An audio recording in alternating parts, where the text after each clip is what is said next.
Here I have some special guests. I have Stephanie and I have Fuzz joining me right now. Hey, he does. This is like the late shift. We've been going on. This has been quite a fest.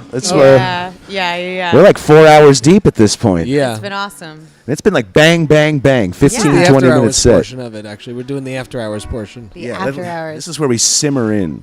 Yeah. And take it easy. So, guys, tell me a little bit about yourself. I mean, I know Fuzz from Deep Banana. I've been, aware of you guys for quite some time, and I'm of course good friends with Jen and Johnny. I've been blessed enough to know them pretty well. Oh, good. And it's been nice to catch up with them, and of course to see you guys. She told me you guys are celebrating your 25th anniversary. It's like right now. Yeah, actually, that's true. We started it in '95. And so, that would be 25th. It was in the summer, yeah. So it's kind of interesting, right? Yeah, pretty much right now, like late summer. Very cool. 95. So, 25 years. That's a quarter of a century. Milestone. That's a quarter of a century, right? Yeah, that is a quarter. Yeah, good. What is that? And if we put two of them together, it would be a half a century. Right. That's the silver, the golden. Like what Yeah. It's different than change. Yeah. They make it confusing. Right. It could be a golden. I don't know. Platinum is platinum. Platinum? That's just the Should album, be I platinum. think. We Right. never had a platinum record. Do they even have? Does anyone have a platinum record? There are no records. Who actually sold enough records to make a platinum record anymore? Oh, I don't know. Now it spins. That's It's like Spotify. Yeah, Spotify. As long as you have a billion Plays. spins. A billion spins. Spins? You might Is that make what they call like it? I thought it was plays. Or plays. It might be plays. you might get like $1.70 for that. I think was the going rate For a billion. If you for get a billion. I think that's what Pharrell said. For Happy, he got like $7.28 from Spotify. The Spotify portion came up a little shy. Yeah. I mean, Well, that song was fairly popular. I insidiously seeped it in from Which the I'm ether. happy. I'm happy. Happy. Oh yeah. Clap Hey. your hand. Yeah. Oh, yeah. It's one of those songs. I mean, look, listen, sometimes being a musician can be like a nasty job. You know what I mean? And sometimes you have to go in there and learn a Pharrell Williams tune. Yeah, Right. and Well, sometimes that's you have to okay. learn happy. And it can make you very unhappy. It can make you unhappy. Yeah, I mean, when you learn those backing vocals, you're like, oh, wow, this is just the same. Yeah. So tell me about you, because you seem to know something about that. Yeah, so, I mean, I moved to Bridgeport maybe like 2 years ago, Okay, word. which was about when I met Joe, at Right. Bryac. And before then, I've been like playing in bands around here for a while. And really, thank you so much. I think Joe. like We are so happy the to reason be I here. love Joe Mango so much is because Donated, like, anytime I would go out in Black Rock where I live, thanks I to could Josh just and Cyrus for throwing this and all the people who very support easily us. hang out with him and always feel really like at home and really at ease. And I never That's felt definitely a common theme. because I think people always think that when you're a singer, when you're a performer, that you're really extroverted and you're really outgoing and you have a really easy time going out and hanging out with people.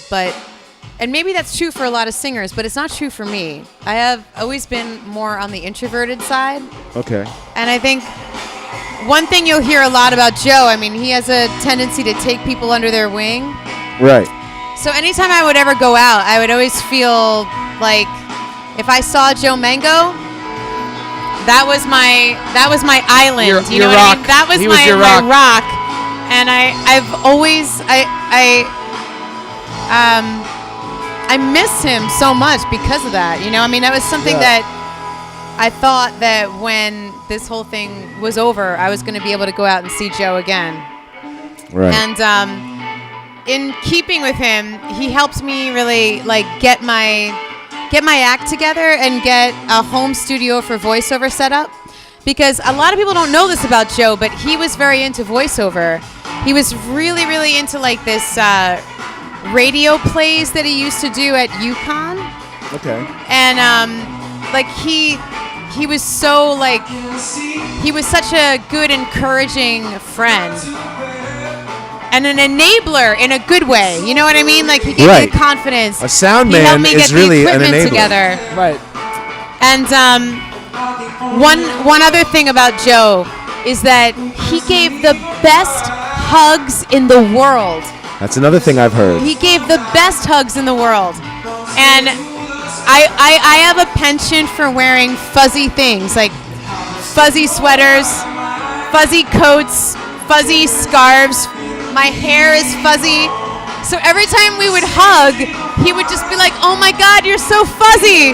And I love the fuzz. Well, and we shared that too. I think you found the right girl. I tried to do it gracefully. It's hard with the music playing. I'm trying No, you're doing wonderfully. That was our transition. That was our transition. To fuzzy. To fuzzy. ZZ Top couldn't have swung it Because he better than also the left. loved this fuzz. I think he loved this fuzz. He did. Loved No, you. Of no, he course did. loved you. We had a good rapport, and but I think it was because of my fuzziness as well, and that's what I think it was. And I think that's what we shared. We shared this.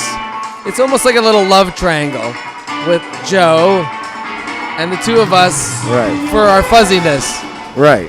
That makes sense. Kind of like a fuzzy love triangle that makes that sense. we shared together. I mean, I love hearing about this. This is literally why I came down here because, I'm up in Boston. I didn't get to spend a lot of time around Joe. So, I mean, I met him a few times, but I never really got into that, inside, the mango skin to the fruit.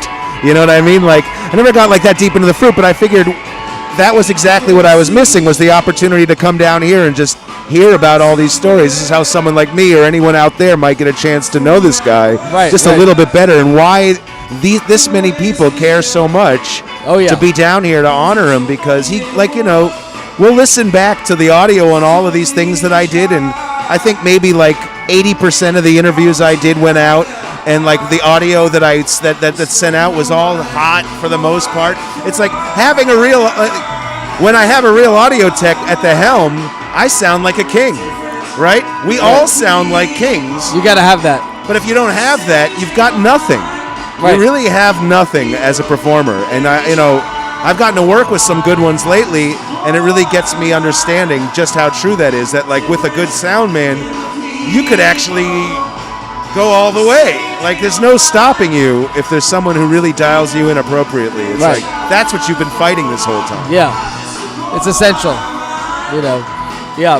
And I also wanted to add that the mango itself, I think, is the best fruit. Right. I don't know what you guys think about the actual it's mango. It's actually delicious. Yeah, mango. You're right. I feel like mango is I don't know. What's your style? You do the cross cut? Oh yeah. I just if you get a They're really good. They're fucking delicious. Yeah. It might be the best fruit in the world. Yeah, it is. I mean, it really could so be. Delicious. Yeah. You're not off base to suggest that it might be the best fruit. I mean, if you get a good mango and it's cut right and it's I don't know. That's one of those things. I'm like, how if you don't like that, you must have weird taste buds. Yeah, right, exactly. And he was like that. It's I love this tagline: "In a world full of lemons, be a mango." Be a mango. They always say, "When life gives you lemons, make lemonade." Right. But now I'm thinking, when life gives you lemons, go out and get some mangoes. Right, and then make mango lemonade. Maybe you could exchange them. You could be like, how many lemons is it going to take to get a mango? It might be 5 lemons and you get a mango. Yeah. I mean, I like to think that you could just sort of, you could just sort of get what you want out of that exchange. I think with when life gives you lemons. See, I think this is very apt for the sound profession. It's this is a very good saying in general. But let's talk about the sound man for a second. And in a world full of lemons, you get a lot of sour sound men who aren't really maybe they just sort of treat it like a job at a certain point. Come on the come up, they probably were so into it. Right. You have to be into it in order to do it in the first place. But I mean, but not all of them make people want to put on this even if they're okay. People don't just tribute people who are competent at their job. It's you have to bring something else to the table. This is true. So I mean, Is there any other story that we could tell before we go? Like, what's the mango story to close out for all mango stories? Oh yeah, give us a good one here. I don't have a specific story. Do you? Because I mean, for me, it was just. Yeah, it could be an essence of things you remember, anything. It could be like the essence of things you remember, you know? Yeah. I know Joe was like he was so smart. He was like ahead of his time. I mean, I have nothing but love for him, and I'm really bummed out that he's gone. That's all I can say. I don't know what else to say. Yeah. Do you have a specific story? It almost doesn't make sense, right? It's like, how can somebody just,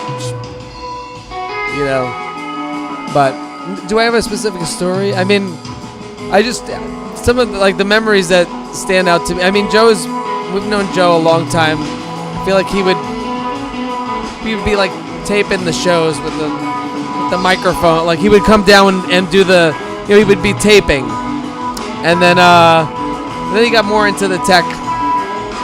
And but the ones that stand out in my mind are the more recent ones are from Bryac. When he was working at Bryac, because I feel like that started to become such a neighborhood hang place. Right. This is home base. Yeah, and so like when I think about like just going out there, and there were certain nights where I got a little crazy over there, and I was like getting on the dance floor. Like there was one point where I just like showed up and just like immediately I forget who was playing. I think it might have been Calb actually. Calb with like Will Bernard or something like that. It was like Calb and Will Bernard, and I just like showed up and just started like dancing like a lunatic right in front of them. And I remember Joe Mango was like he was just basically like trying to like get me out of there, just to be like, he was like, come on. Like, and I remember thinking to myself, like, I was like, he's just trying to like make sure that like he's like, all right, it's getting a little out of hand, like, and I remember like thinking like, I was like, he's really good about like you know what I mean, like putting the fire out very gently. Oh, what do we got? Oh, we got to go for the big finale. Okay, the big finale. Okay, so next. Yeah, I mean, I'll just say it. Yes. We have to go because we're about to go finale. sing the Mango song. The Mango song. Which is like... Yeah, and I think what I've been told is that all hands on deck. So now is the time to get over to the live stream. Yeah. This is the time. If you haven't been there yet, look up the Mango All-Stars. The link is in the description. Search on Facebook, search on YouTube. It's live now. This is going to be something. I'm going to try to get the remote rig set up so I can follow it in there. But get over there if you can. Watch it. Give some money. Venmo. Yeah. Thank you, guys. The Fuzzy couple. Yeah, the Fuzzies. Buzz and Stephanie. Yeah. We like our Fuzzies. You guys are great. Thanks for stopping by, and I'm going to get this. I'm going to get